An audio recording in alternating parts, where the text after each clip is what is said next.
Hi there! Welcome to Isabel Explains. In this video, I will be explaining how to solve inequalities. If you're looking for something a bit more advanced like linear or quadratic inequalities, I'll probably make a video about that later. But for now, let's make sure you understand the basics of how to solve inequalities and how to graph them. Let's go!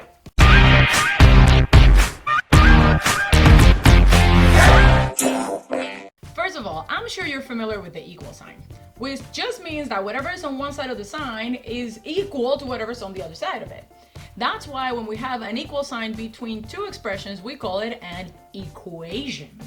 But in this video, we're going to be introducing the symbols that compare expressions with each other when they're not necessarily equal. Therefore, we call them inequalities. These symbols are the less than, greater than, less than or equal to, or greater than or equal to.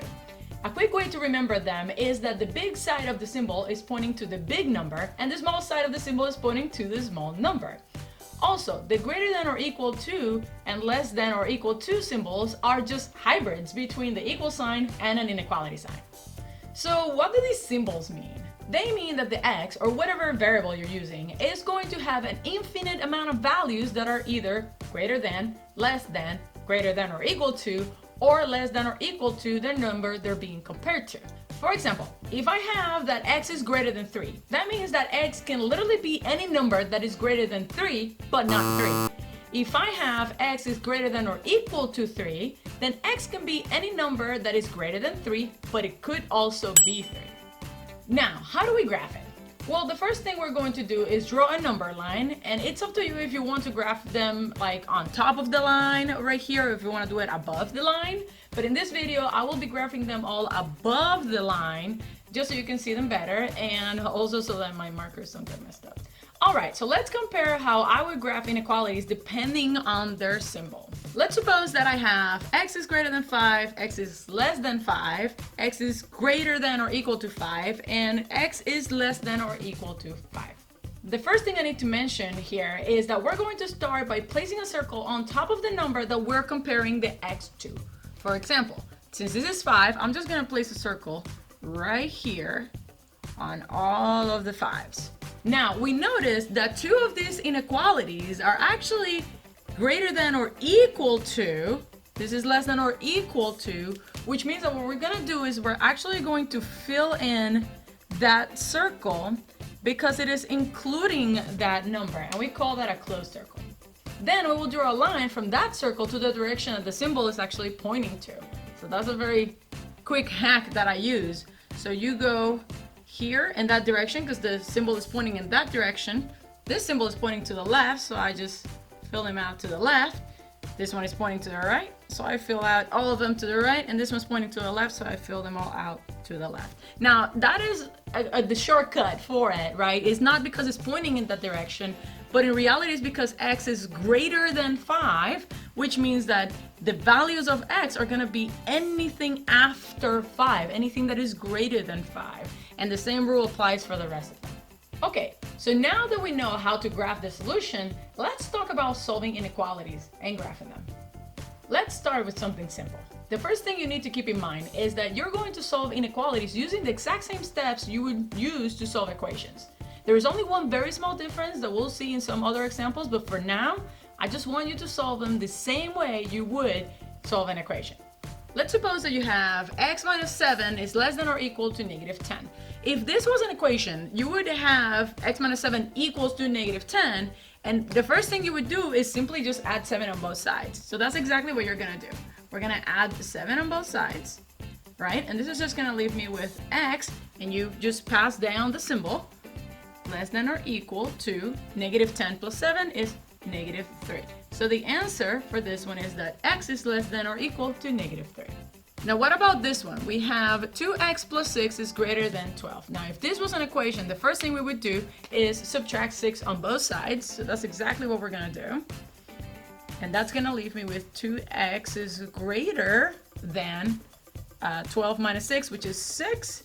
And the second thing I would do is divide by 2 on both sides to leave the x alone.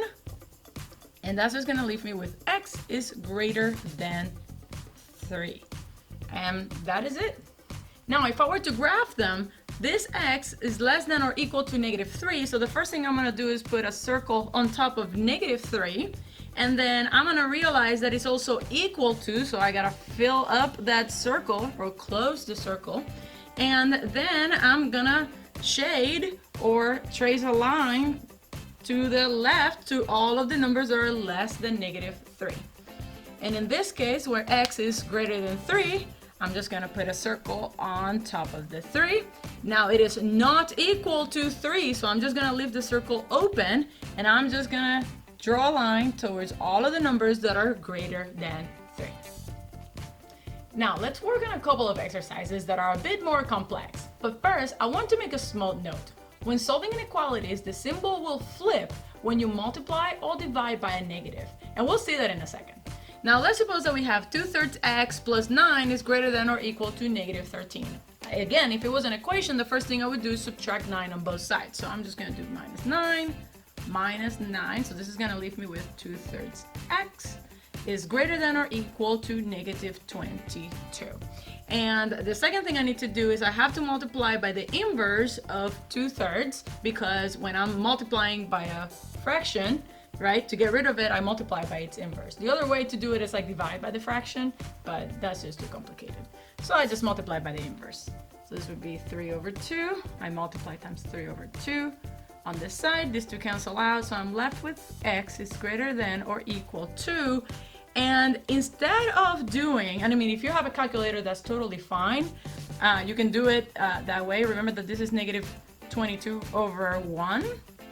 And what most people would do in this case is just do, well, -22 times 3, and then divide by 1 times 2, which is 2. But in my case, I'm going to use a quick shortcut, and what I'm going to do is I'm going to simplify this -22 and the 2. Because 2 is a factor of -22, I can actually simplify this as -11, right? And now all I have to do is -11 times 3, which is -33. And now notice, in this case, I did not flip the sign, because even though we multiplied technically by a negative number, the number that we multiplied on both sides was not negative, was positive. So even though I had a negative number here, I do not flip the sign, I leave it the same. Now in this case, we're gonna notice something different. We're actually, in this one, we have -1/2 x plus 8 is less than 12. And in this case, the first thing I'm gonna do is subtract 8 on both sides, right? So this is gonna be -1/2 x is less than 4, but in this case I do have to multiply by a negative on both sides. Again, the inverse of -1/2 is -2, so I'm just gonna multiply times -2 on both sides, and that is gonna make me flip the sign. So this is gonna cancel out. X is gonna be greater than -8, and that would be the answer for that one. So if I'm going to graph them, then this one, I would put a circle on top of the -33, because x is greater than or equal to -33. So I am going to actually make a circle, or fill in the circle, and then I am going to draw a line to the right. And for this one, x is greater than -8. I will draw a circle on -8 and not fill it, because the sign is only greater than, not equal to. And then I draw a line to the right. And that's it. Last example. Now this one is a bit harder, but the same rules apply. Now in this case, this is a little bit different, because I actually have a fraction on the entire left-hand side, right? So, but we know the rules, right? If I'm dividing by 7, at least I have a division on the entire side, all I'm gonna do to get rid of that 7 or pass it to the other side is I'm going to multiply by 7, right? So I multiply by 7 on both sides. This is going to eliminate my 7s. So I am left with 2 minus x is less than 7.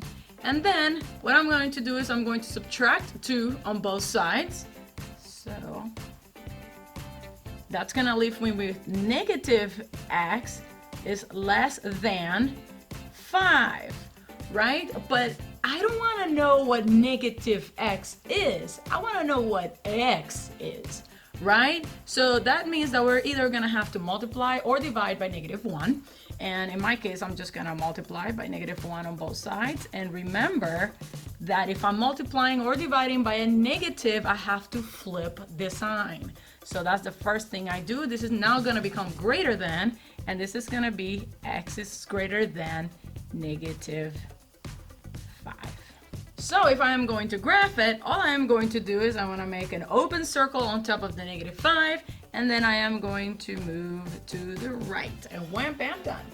Thank you so much for watching. If you would like to do some more practice on your own, I left a few worksheets on the video description. If you found this video helpful, go ahead and give it a thumbs up and let me know in the comments. Also, don't forget to subscribe so you can be the first to find out when I post videos like this one. See you next time.